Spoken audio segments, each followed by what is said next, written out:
Hello बच्चों, क्या हाल चाल। This is OP Gupta, your math mentor on this beautiful channel of yours Mathematicia by OP Gupta.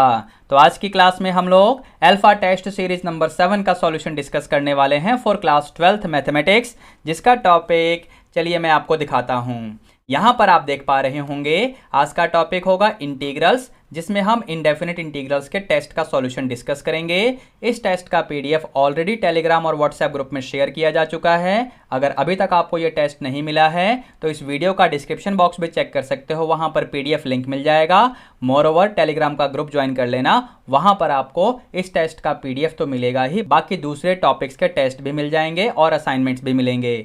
More over sample papers भी आपको मिलेंगे। ठीक है बच्चों, अगर आप लोग चाहते हैं तो हमारी चैप्टर वाइज क्वेश्चन बैंक वाली बुक भी परचेज कर सकते हैं, जिसके काफ़ी लिमिटेड स्टॉक्स अवेलेबल हैं। और सैंपल पेपर बुक अगर आप चाहें तो इसे भी परचेज कर सकते हैं, जिसका स्टॉक भी काफ़ी लिमिटेड अवेलेबल है। इन बुक्स को आप फ्लिपकार्ट पे भी ऑर्डर कर सकते हैं या फिर डायरेक्टली व्हाट्सएप पर हमें कांटेक्ट कर सकते हैं। अगर आपका एड्रेस दिल्ली या दिल्ली एनसीआर में है तो आपको सेम डे डिलीवरी का ऑप्शन भी मिलेगा।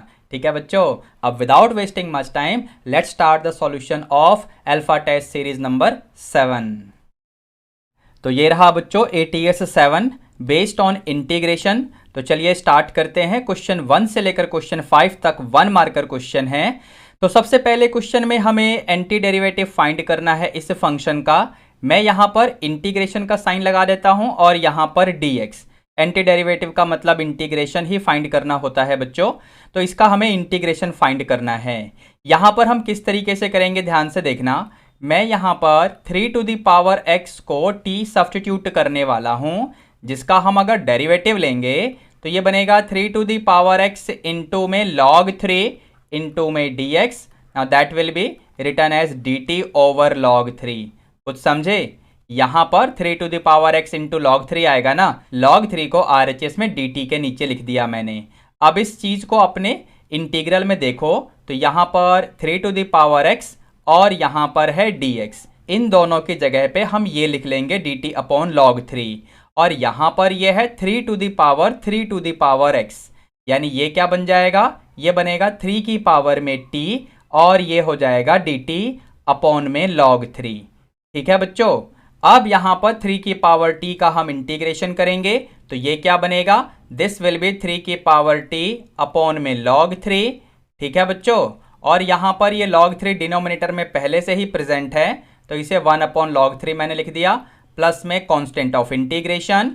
नेक्स्ट स्टेप में हम लिख लेंगे 1 अपॉन log 3 का होल स्क्वायर इंटू में 3 की पावर t हो जाएगा। t आपने क्या पुट किया था यहां पर देख लो, तो ये बनेगा 3 to the power x plus में कांस्टेंट ऑफ इंटीग्रेशन। क्वेश्चन 1 का सॉल्यूशन आपके पास आ चुका है बच्चों। ठीक है, अब आगे बढ़ते हैं, क्वेश्चन 2 को देखते हैं। क्वेश्चन नंबर 2 में हमसे प्रिमिटिव पूछा हुआ है इस फंक्शन का। प्रिमिटिव यानी अगेन हमें इंटीग्रेशन निकालना है इस फंक्शन का। किस तरीके से इंटीग्रेट करेंगे बच्चों, यहां पर ये 3 माइनस एक्स स्क्वायर आपको दिख रहा होगा, तो मैं क्या करने वाला हूं, इस पूरे को t पुट कर लेंगे बच्चों। तो 3 का डेरिवेटिव 0, यहां पर बनेगा -2x, तो हम लिख लेते हैं -2x dx। Now that will be equal to dt। तो यहां से x इंटू dx की वैल्यू क्या आएगी, -dt अपॉन में 2। तो आपका इंटीग्रल अब कैसे बदलेगा, -1/2, यहां पर देखो x dx की जगह -dt/2, तो -1/2 मैंने बाहर लिख दिया और इंटीग्रल बन जाएगा साइन ऑफ t, क्योंकि एंगल 3 माइनस एक्स स्क्वायर को आपने यहां पर t सब्स्टिट्यूट किया था, और ये रहा dt। तो इसका इंटीग्रेशन आ जाएगा, -हाफ तो बाहर है, ये बनेगा -cos t प्लस में कांस्टेंट ऑफ इंटीग्रेशन, यानी 1/2 इंटू में cos t। अब t क्या है तो 3 माइनस एक्स स्क्वायर प्लस में c। बस क्वेश्चन 2 का भी सॉल्यूशन कंप्लीट हो गया बच्चों। ठीक है, आगे बढ़ते हैं, क्वेश्चन नंबर 3 को देखते हैं। इसमें हम कैसे करेंगे बच्चों, तो क्वेश्चन 3 में बेसिकली इसका इंटीग्रेशन करने के लिए हम किस तरीके से प्रोसेस करेंगे ध्यान से सुनना। इस क्वेश्चन में एक काम करिए, sin 2x का फॉर्मूला होता है 2 sin x इंटू में cos x। एक cos x पहले से ही है तो ये बन जाएगा इस तरीके से, ध्यान से देखिए। ठीक है बच्चों, अब यहाँ पर तुम cos x को ना t पुट कर दो बच्चों। जैसे ही cos x को t पुट करोगे ये बनेगा minus sine x D x equals D T. मैंने नेगेटिव नहीं लिखा, मैंने यहाँ LHS में माइनस नहीं लिखा क्योंकि माइनस मैं डी टी के साथ में लिख रहा हूँ RHS में, देखो ध्यान से। ठीक है बच्चों, अब इस चीज़ को अपने क्वेश्चन में लेकर आओ। अब क्योंकि आपके क्वेश्चन में ये रहा साइन एक्स, ये रहा डी एक्स, तो इसकी जगह तो हमें लिखना है माइनस डी टी, और यहाँ पर 2 आपको दिख रहा होगा इंटीग्रल में, तो बस 2 को भी बाहर कर दो तो फाइनली आपको मिलेगा इस तरीके से। ठीक है बच्चों, तो इसका इंटीग्रेशन, ये -2 तो बाहर है, टी स्क्वायर का इंटीग्रेशन हो जाएगा टी क्यूब अपॉन में 3 प्लस में सी। ठीक है, तो फाइनली आपका आंसर आ जाएगा -2/3 टी क्यूब। टी क्यूब का मतलब हुआ कॉस एक्स का होल क्यूब, यानी कॉस क्यूब एक्स भी लिख सकते हो, प्लस में सी। ये इसका आंसर हो गया। बट ध्यान से सुनना, मैं आपसे एक बात डिस्कस करना चाहता हूं।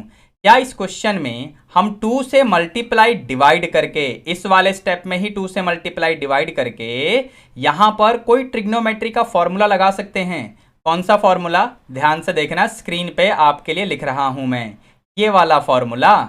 समझे कि नहीं? ये बनेगा साइन ए प्लस बी प्लस साइन ए माइनस बी। तो अगर इस फॉर्मूले की हेल्प से इस क्वेश्चन को हम करेंगे तो क्या ये सॉल्व हो जाएगा? यस और नो मुझे कमेंट करके बताना, और फिर आंसर क्या आएगा ये भी मुझे कमेंट करके बताना। आंसर तो डिफरेंट ही होगा, इस वाले आंसर से थोड़ा सा चेंज दिखेगा आपको। ठीक है, अब चलते हैं क्वेश्चन 4 की तरफ। ये रहा क्वेश्चन 4 बच्चों, आपके लिए आ चुका है। इसका हमें इंटीग्रल निकालना है, तो यहां पर इंटीग्रेशन का साइन लगाओ, और ये रहा dx। अगर आपको ध्यान हो तो ATS 6 में भी ऐसा क्वेश्चन था। कौन सा क्वेश्चन था मुझे कमेंट करके बताना। ATS 6 के किसी क्वेश्चन में हमने इंटीग्रल को सिंप्लीफाई किया था, तो ऐसा ही इंटीग्रल बन गया था। समझे कि नहीं? वहां पर मैंने जैसे सॉल्व किया था वैसे यहां सॉल्व नहीं करूंगा, यहां पर थोड़ा सा मॉडिफिकेशन कर दूंगा, मतलब एक नया मेथड आपके लिए मैं यहां पर ले आऊंगा। डिनोमिनेटर में 1 माइनस कॉस 2a का फॉर्मूला लगा लो, तो ये बनेगा 2 साइन स्क्वायर x/2। समझे? ये 2 तो बाहर कर दो, तो 1/2 और 1 अपॉन साइन स्क्वायर, यानी ये हो जाएगा कॉसिकेंट स्क्वायर x/2, और ये रहा dx। ठीक है बच्चों, अब इसे हम बड़े आराम से इंटीग्रेट कर सकते हैं। कॉसिकेंट स्क्वायर का इंटीग्रेशन क्या होता है बच्चों? कॉसिकेंट स्क्वायर का इंटीग्रेशन होता है minus cotangent of angle. Angle linear है यानी x/2, तो उसका डेरिवेटिव 1/2 आएगा। 1/2 से इस पूरे को हम डिवाइड कर देंगे, तो यहां पर 2 आपको इस तरीके से लगाना पड़ेगा, प्लस में कांस्टेंट ऑफ इंटीग्रेशन। बस अगले स्टेप में आपके पास फाइनल आंसर आ चुका है क्वेश्चन नंबर 4 का। तो ये भी हो चुका है। अब आगे बढ़ते हैं क्वेश्चन 5 की तरफ। तो क्वेश्चन 5 ये रहा बच्चों। इसमें हम लोग क्या करेंगे, यहां पर परफेक्ट स्क्वायर मेथड से ये क्वेश्चन सॉल्व हो जाएगा। न्यूमरेटर में है dx, और डिनोमिनेटर में अगर इसे हम ऐसे लिखें, ध्यान से देखना बच्चों, अगर इसे हम ऐसे लिखें तो आपको कोई समस्या तो नहीं होगी। चेक करके देख लो, ये 9 बनेगा, 9 + 4 यानी 13, और ये 6x, और x² तो पहले से ही लिखा हुआ है। तो बस यहां पर ये मिलेगा x + 3 का होल स्क्वायर, प्लस में इससे 4 की जगह पे आप लिख दो 2²। अब यहां पर डायरेक्ट फॉर्मूला लगेगा, यानी 1/a यानी 1/2 लिखो, इनटू में tan inverse x + 3/2। x + 3 linear है, उसका डेरिवेटिव 1 आएगा। 1 से इस पूरे को डिवाइड करेंगे तो कोई फर्क नहीं पड़ेगा, प्लस में कांस्टेंट ऑफ इंटीग्रेशन। ये रहा आपका final answer of this question. ठीक है, कंप्लीट सॉल्यूशन आपको दिख ही रहा है। तो क्वेश्चन 5 भी हो चुका है। अब चलते हैं क्वेश्चन 6 की तरफ। क्वेश्चन 6 से लेकर क्वेश्चन 8 तक आपके लिए 2 मार्कर क्वेश्चंस होंगे। यहां पर sin 3 theta upon sin theta आपको दिख रहा होगा इंटीग्रल। यहां हम sin 3a का फॉर्मूला लगाएंगे बच्चों। क्या होता है याद है? चलो डायरेक्ट लिख रहा हूं अपने क्वेश्चन में ही। ये बनेगा आपका 3 sin theta minus 4 sin cube theta. Direct question में ही मैंने फॉर्मूला लिख दिया है, ऊपर सेपरेटली लिखकर क्यों दिखाऊं? ठीक है, अब यहां पर जैसे ही आप लोग एलसीएम ब्रेक करेंगे आपको मिलेगा 3 - 4 sin स्क्वायर थीटा। ठीक है बच्चों, फर्दर यहां पर आप इसे क्या लिख सकते हो, 3 - 4 इंटू 1 - cos 2 थीटा अपॉन में 2। ध्यान से देखो मेरी बात समझ में आई या नहीं? ठीक है बच्चों। अच्छा, अब इसको फर्दर हम सिंप्लीफाई करेंगे तो क्या बनेगा, 3 तो एज इट इज, ये 2 से 4 को कैंसिल करोगे तो यहाँ 2 आएगा, तो 3 minus 2 into 1 minus cos 2 theta, यहाँ पर ये ब्रैकेट, ये बाहर वाला ब्रैकेट, और ये रहा डी थीटा। अब यहाँ से आगे सिंप्लीफाई करोगे, यानी 3 माइनस 2, ये तो 1 बनेगा, और ये प्लस में 2 कॉस 2 थीटा, देखो इस तरीके से दिखेगा, जिसका इंटीग्रेशन करना अब बच्चों का काम है। 1 का इंटीग्रेशन, यहाँ पर डी थीटा आपको दिख रहा होगा, तो 1 का इंटीग्रेशन थीटा आएगा, ये रहा 2, कॉस 2 थीटा का बन जाएगा साइन 2 थीटा, एंगल में 2 थीटा लीनियर है तो उसका डेरिवेटिव 2 आएगा, उससे हम डिवाइड कर देंगे, प्लस में कांस्टेंट ऑफ इंटीग्रेशन, यानी फाइनली आंसर आएगा theta plus sign 2 theta plus में सी। क्वेश्चन नंबर 6 का फाइनल सॉल्यूशन आपके पास आ गया है बच्चों। मीनवाइल ये टॉप में साइन 3a का फॉर्मूला आप खुद पूरा कर लेना, मैं तो यहाँ पर डायरेक्टली क्वेश्चन में ही दिखा चुका हूँ आपको, क्वेश्चन के सॉल्यूशन में सेकंड स्टेप में, ठीक है, न्यूमरेटर में देख लो। अब क्वेश्चन 7 की तरफ बढ़ते हैं बच्चों। क्वेश्चन 7 ये रहा आपके पास, इसमें हम किस तरीके से सॉल्व करेंगे। वेल अगेन यहाँ पर हम डिफरेंट मेथड से इस क्वेश्चन को सॉल्व कर सकते हैं, जैसे भी आप सॉल्व करेंगे उसके अकॉर्डिंग आपका आंसर भी डिफरेंट वे से आपको दिख सकता है। फिलहाल मैं क्या करने वाला हूँ यहाँ पर, ध्यान से देखना, इसका सेकंड स्टेप मैं क्या लिखूंगा, 1/8, मतलब मैंने 8 से डिवाइड किया और 8 से मल्टीप्लाई करूंगा, लेकिन जब मल्टीप्लाई करूंगा तो किस तरीके से मैं लिख रहा हूं, ध्यान से देखना, इंटीग्रल में मैंने क्या चेंज कर दिए हैं एक बार चेक करो। 8 मतलब 2 की पावर 3, तो ये जो पावर 3 है पूरे ब्रैकेट पे लगा दिया है। इंटीग्रल में यहां पर चेक करो, फंक्शन को देखो ध्यान से, समझे, तो कन्विंस तो हो गए आप लोग, है कि नहीं, कोई प्रॉब्लम नहीं होगी आई होप आपको। अब यहां पर ब्रैकेट में साइन 2a का फॉर्मूला बनेगा, तो ये हो जाएगा 2 टाइम्स ऑफ एंगल x/2, यानी साइन x बनेगा, और ये होल क्यूब, इसे मत भूलना, तो यहाँ पर या तो पूरे का होल क्यूब लिख लो या फिर sine x into sine square x ऐसे लिख लो, ठीक है। आई होप अभी भी आपको कोई दिक्कत नहीं होगी। अगर मैं अगले स्टेप में साइन स्क्वायर एक्स को 1 माइनस कॉस स्क्वायर एक्स ऐसे करके लिख लूँ, तो अब क्या करेंगे, अब यहाँ पर आप कॉस एक्स को पुट कर सकते हैं t, तो यहां से ये बन जाएगा minus sine x D x, मैंने नेगेटिव नहीं लगाया क्योंकि मैं नेगेटिव dt के साथ में लगा चुका हूं, देख लो यहां पर। तो आपके क्वेश्चन में क्या होगा बच्चों, यहां पर ये -1/8 हो जाएगा और ये बनेगा 1 minus T square D T, समझे, तो क्या बनेगा -1/8, 1 का इंटीग्रेशन यहाँ पर dt है, तो ये बनेगा t minus T cube upon में 3 प्लस में कांस्टेंट ऑफ इंटीग्रेशन, यानी -1/8, t का मतलब है cos x minus cos cube x, पूरे के नीचे यहाँ पर 3 था, है ना, cos क्यूब x के नीचे 3, यहाँ पर देखो ये रहा ब्रैकेट प्लस में c, तो आपका आंसर आ चुका है क्वेश्चन 7 के लिए भी, ठीक है बच्चों। अब क्वेश्चन 8 की तरफ बढ़ते हैं, जो कि आपको यहाँ पर दिख रहा है। इसमें कैसे करोगे सोचो जरा, इसमें हम लोग सीकेंट की पावर 4 को किस तरीके से ब्रेक करेंगे, ध्यान से देखना, secant square x into secant square x, लेकिन दूसरे सीकेंट स्क्वायर एक्स को इस तरीके से लिख लो, समझे बच्चों। अब इसके बाद जैसे ही आप लोग 10x को t पुट करोगे तो ये बनेगा आपका secant square x into D x equals D T, तो बस आपका इंटीग्रल कैसे चेंज होगा बच्चों, secant square x D x की जगह डी टी और ब्रैकेट में हो जाएगा 1 प्लस टी स्क्वायर और ये रहा डी टी, ठीक है, secant square x D x की जगह डी टी, तो इसका आंसर बनेगा t plus T cube upon 3 plus में c, t का मतलब है 10x, तो 10x प्लस 1/3, 10x का होल क्यूब, यानी ऐसे भी लिख सकते हो, प्लस में c। क्वेश्चन 8 का फाइनल सॉल्यूशन आपके पास आ चुका है बच्चों, समझे कि नहीं। जो बच्चे अभी भी सोच रहे हैं कि सीकेंट 4x के बाद अगले स्टेप में मैंने क्या किया, तो बेसिकली मैंने ऐसे लिखा ना बच्चों, समझे कि नहीं। ये लो मैं आपके लिए करके भी दिखा रहा हूँ, लास्ट में दिखा रहा हूँ तो क्या हुआ, बट करके तो दिखा रहा हूँ।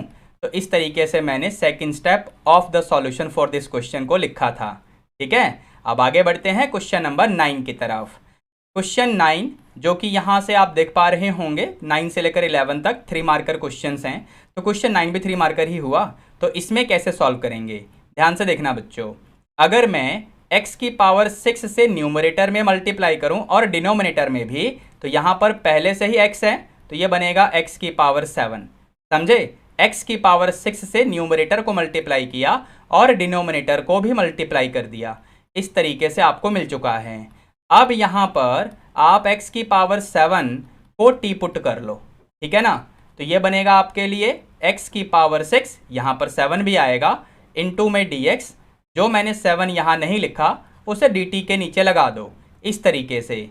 तो आपके पास ये बन जाएगा 1/7, यहाँ पर ध्यान से देखना ये dt आएगा और नीचे x की पावर 7 की जगह t, और ये बनेगा t+6। ठीक है बच्चों। अब इसके बाद यहाँ पर आप इसे इस तरीके से लिख सकते हो या नहीं, ध्यान से देखना, सोच समझ के बताना। 1/t माइनस 1/t+6, एक बार एलसीएम लेना और मुझे बताना न्यूमरेटर में 6 आएगा कि नहीं आएगा ना, तो बस यहाँ पर 1/6 लगा दो। तो इस तरीके से अगर अपने इंटीग्रल को आप मॉडिफाई करेंगे तो अभी तक आपने क्वेश्चन में कोई भी समस्या क्रिएट नहीं की है। इनफैक्ट आप तो सॉल्यूशन कर रहे हैं। ये बन जाएगा 1/42, डिनोमिनेटर में देखो 1/7, ये 1/6 बाहर आ जाएगा। इसका इंटीग्रेशन आसानी से होगा और इसका भी आसानी से हो जाएगा। क्या बनेगा? ये बनेगा log ऑफ मॉड में t और ये बनेगा log ऑफ मॉड में t+6।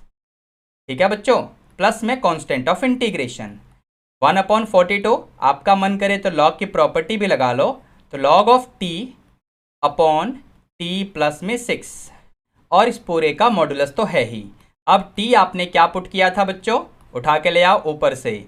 तो आपने t पुट किया था x की पावर 7, तो यहाँ पर x की पावर 7 अपॉन x की पावर 7 प्लस में 6, पूरे का मॉडुलस प्लस में कांस्टेंट ऑफ इंटीग्रेशन। ये आपका आंसर हो गया। लेकिन एक बात सुनना ध्यान से, अगर इस वाले स्टेप में log की प्रॉपर्टी नहीं लगाते, log m अपॉन n वाली प्रॉपर्टी नहीं लगाते, तो फिर एक काम और हो सकता है सिंप्लीफिकेशन करते हुए।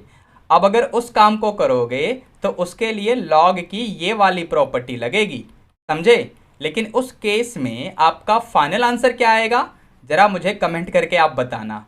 और देखते हैं आप लोग इस प्रॉपर्टी को यहाँ पर अप्लाई कैसे करोगे, ये समझ पा रहे हो या नहीं। बस ध्यान ये रखना कि log m minus log n वाली जो प्रॉपर्टी है जिसको लगा के हमने सॉल्व किया है, उस तरीके से सॉल्व मत करना, ठीक है ना। फिर ये वाली प्रॉपर्टी कैसे लगेगी और फिर फाइनल आंसर क्या आएगा, ये मुझे कमेंट करके बताना क्वेश्चन 9 के लिए, ठीक है। आगे बढ़ते हैं क्वेश्चन 10 की तरफ। क्वेश्चन 10 जो कि अगले पेज पे अब आपको दिख रहा होगा, इसमें हम लोग क्या करेंगे, सबसे पहले आप log x को t पुट कर दो। यहाँ पर आपको 1/x दिख रहा होगा, डिनोमिनेटर में देखो, तो यहाँ पर ये बन जाएगा dx/x इक्वल्स dt। ठीक है बच्चों, तो आपके लिए न्यूमरेटर में तैयार हो गया dt, ये हो जाएगा 6, यहाँ पर t² प्लस 7t प्लस में 2। ठीक है, यहाँ पर आप 6 कॉमन ले लो, तो 1/6, डिनोमिनेटर में से 6 कॉमन लिया है मैंने, तो ये बनेगा dt/t² प्लस 7/6 इंटू में t, फिर यहाँ 2/6 का मतलब होता है 1/3। इसमें हमें बनाना है परफेक्ट स्क्वायर। ठीक है, ध्यान रखना हम किस तरीके से करेंगे।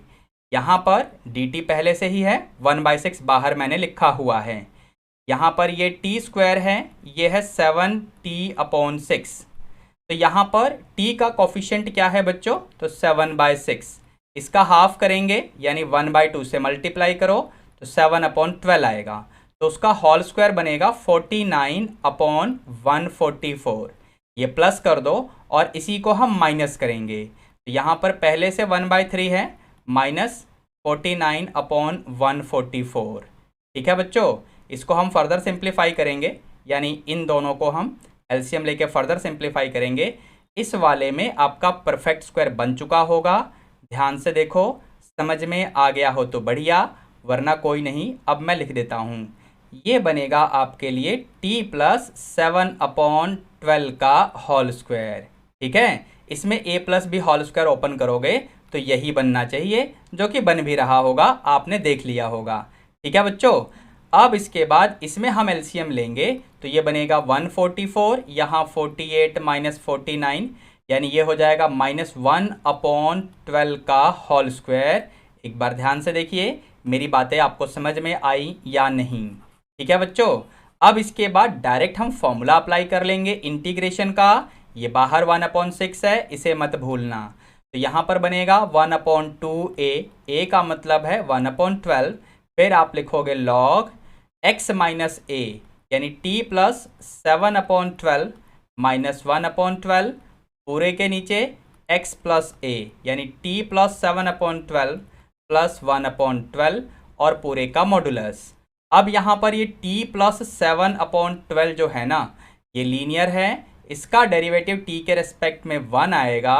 तो फिर 1 से इस पूरे को हम डिवाइड करेंगे तो फर्क तो कुछ भी नहीं पड़ेगा, बस इसका मतलब यहाँ प्लस में c लगा दो, आपका काम हो चुका है।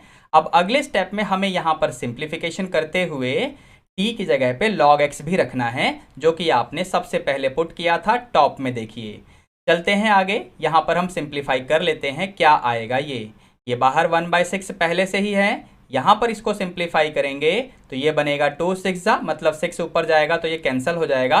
तो फाइनली आपको यहाँ पर सिर्फ 1 मिलेगा, उसे मत लिखो, ठीक है। लॉग में आते हैं, यहाँ पर आप इसे सिंप्लीफाई करेंगे तो t प्लस 6/12 यानी t प्लस हाफ। डिनोमिनेटर में आप देखेंगे तो t प्लस 8/12 आएगा, यानी 4 2 8, 4 3 12। एक बार चेक करके देखो मेरी बात समझ आई कि नहीं, ठीक है बच्चों। अब यहाँ पर अगर मैं फर्दर सिंप्लीफाई करने लगूँ तो ये बनेगा आपका 2t प्लस 1 अपॉन में 2, और यहाँ पर 3t प्लस में 2 अपॉन में 3, यानी ये हो जाएगा 3/2। मेरी बात समझे या नहीं, ध्यान से देख लो। 2t प्लस 1 अपॉन में 2, फिर पूरे के नीचे 3t प्लस में 2 अपॉन में 3। तो उसको उल्टा करोगे तो इस तरीके से ही दिखेगा, और ये पूरा मॉड में है, प्लस में कांस्टेंट ऑफ इंटीग्रेशन, ठीक है। नेक्स्ट स्टेप में आप इसे लिखो log ऑफ मॉड में 2t, t क्या था तो log x, प्लस में 1 अपॉन में 3t, t था आपका log x, प्लस में 2, मॉड लगाओ प्लस में k। ये k किसकी जगह लिखा मैंने, c plus log of 3/2। I hope आप लोग समझ गए होंगे कि हमने k किसकी जगह लिखा। इसमें लॉग की प्रॉपर्टी लगाई, एक नया कांस्टेंट ऑफ इंटीग्रेशन हमने इंट्रोड्यूस कर दिया। ये रहा आपका final answer for question number 10, ठीक है। आगे बढ़ते हैं क्वेश्चन नंबर 11 की तरफ। क्वेश्चन 11 ये रहा बच्चों आपके लिए, बहुत ही प्यारा क्वेश्चन है। यहाँ पर आप साइन कॉस में अगर चेंज करेंगे 10x को तो ये क्या बनेगा, ऊपर तो आपका x dx है, यहाँ पर 1 प्लस x इंटू में साइन x अपॉन में कॉस x। यहाँ पर एलसीएम लेंगे तो ऊपर हो जाएगा x cos x dx, नीचे आपके लिए बनेगा x sin x प्लस में cos x, ठीक है। चेक कर लो, ठीक है बच्चों। अब इसके बाद पूरे डिनोमिनेटर को अगर आप पुट कर दें, इस पूरे डिनोमिनेटर को अगर आपने t पुट किया तो x बाहर sin x का cos x, फिर आपका sin x बाहर x का 1 रहेगा, फिर cos x का करोगे तो ये बनेगा माइनस sin x। एक बार ध्यान से देखो इस तरीके से आपको मिलेगा या नहीं, ये रहा dx और ये रहा dt। तो यहाँ से फाइनली सिंप्लीफाई होके आपको मिलेगा x cos x dx equals dt। कहने का मतलब आपका इंटीग्रल चेंज होगा dt अपॉन t में, तो आपका आंसर आएगा log ऑफ मॉड में t प्लस में c। यहाँ पर t आपने क्या माना था बच्चों, t था x sin x। एक सेकेंड इसको जरा ठीक से लिखता हूँ मैं, वरना ये पावर में जाता हुआ दिख रहा था। x into sine x plus में कॉस एक्स, ये मॉडुलस में, प्लस में कांस्टेंट ऑफ इंटीग्रेशन। ये आपका फाइनल आंसर आ गया क्वेश्चन नंबर 11 का। बहुत ही प्यारा क्वेश्चन है, ठीक है बच्चों। 3 मार्कर खत्म हो चुके हैं, अब 5 मार्कर क्वेश्चंस, यानी यहाँ पर क्वेश्चन नंबर 12 की बारी है। तो इसमें क्या करना है, इवेलुएट करना है। इस क्वेश्चन में अगर आप न्यूमरेटर को ध्यान से देखें तो ये बनेगा x की power 4 plus 12x square plus में 35, और डिनोमिनेटर में x की पावर 4 प्लस में 4x स्क्वायर प्लस में 3। एक बार चेक करो मेरी बात समझे कि नहीं, ठीक है बच्चों। अब यहाँ से अगर हम इसमें डिवाइड करेंगे तो क्वोशिएंट 1 आएगा। रिमाइंडर अभी पता करते हैं। यहाँ पर पहले डिवाइज़र को मैं लिख रहा हूँ, ये रहा आपका डिवाइज़र। अब रिमाइंडर क्या आएगा बच्चों, यहाँ पर 8x स्क्वायर प्लस में 32। एक बार चेक करें मेरी बात समझ में आई या नहीं। अगर आप इसमें एलसीएम लेंगे तो पिछले स्टेप में जो न्यूमरेटर का टर्म है वो मिलना चाहिए। चेक करके देखो, 4x² प्लस 8x² यानी 12x², 3 प्लस 32 यानी 35। यानी फिलहाल हमने कोई भी समस्या क्रिएट नहीं की है अपने क्वेश्चन का सॉल्यूशन करते हुए।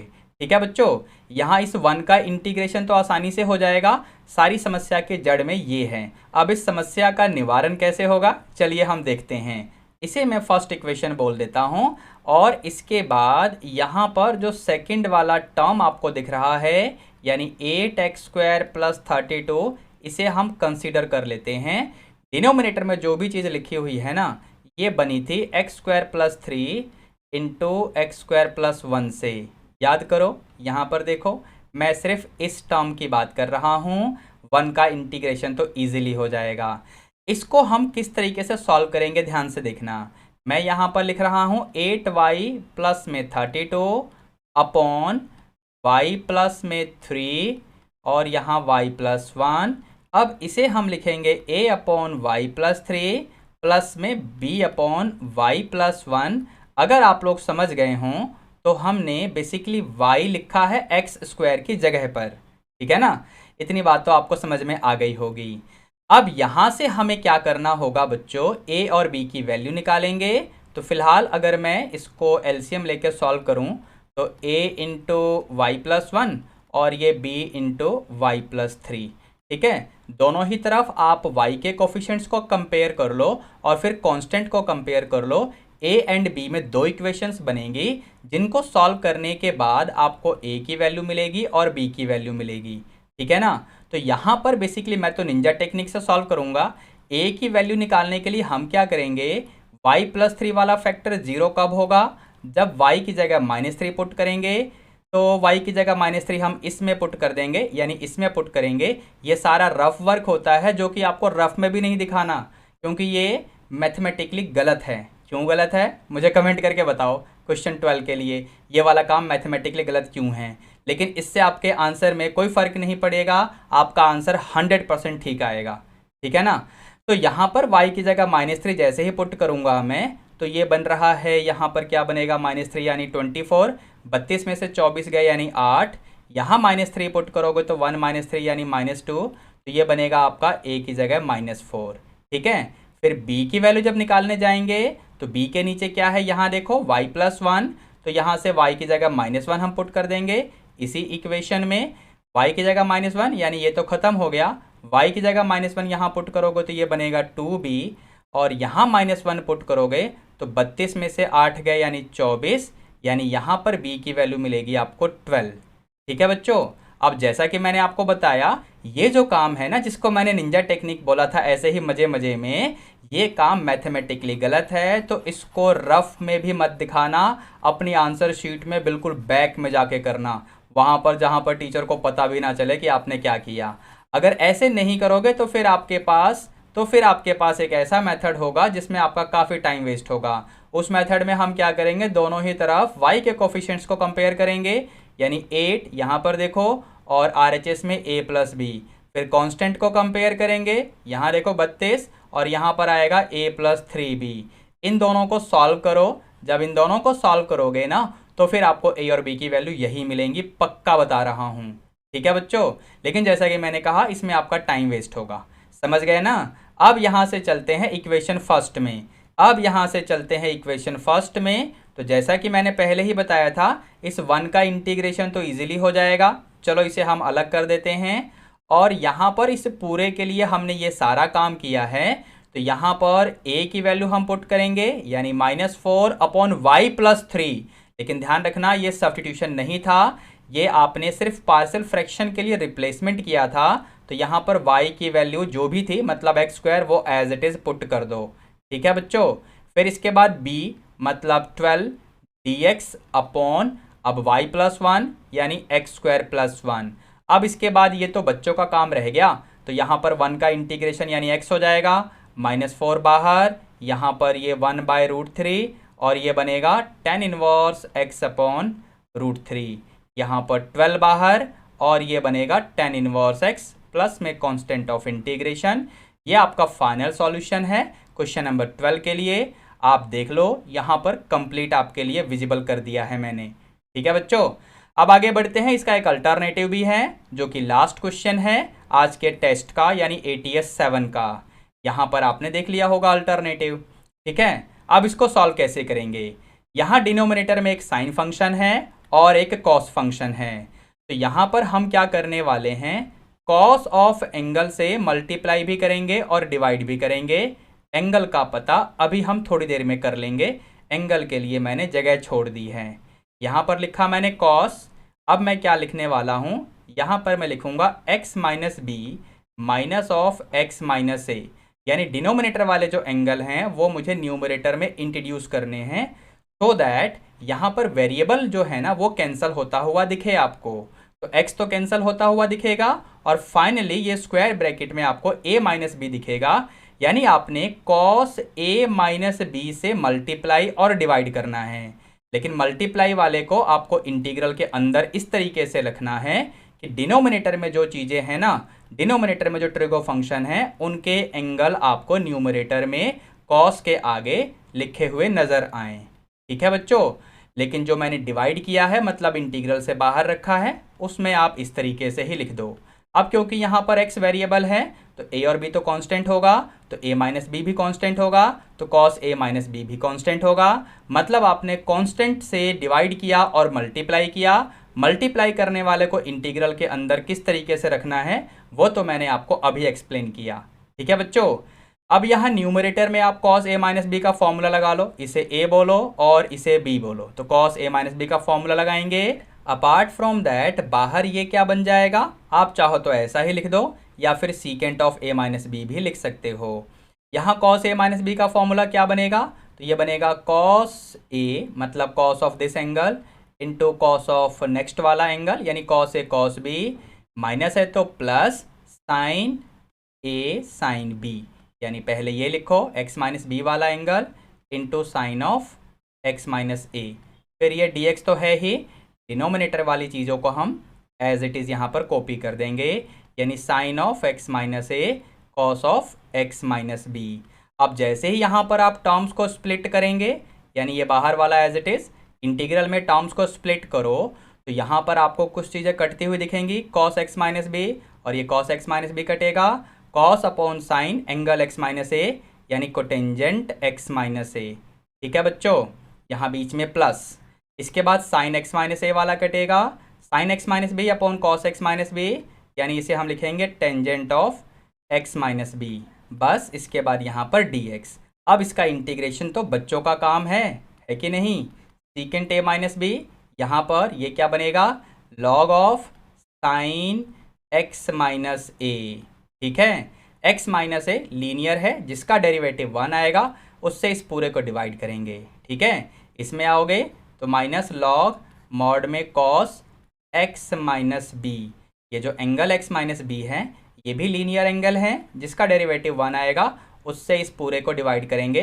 तो कोई भी फ़र्क नहीं पड़ेगा, तो मैं डिवीज़न दिखा नहीं रहा हूँ, आपने देख लिया होगा। ठीक है, बस यहीं पर छोड़ सकते हो, या फिर लॉग की एक प्रॉपर्टी भी लगा दो। कौन सी प्रॉपर्टी लगेगी, log m minus log n क्या होता है, ठीक है ना, लगा लेना। तो इसी के साथ ATS 7 का सॉल्यूशन भी कंप्लीट हो चुका है बच्चों।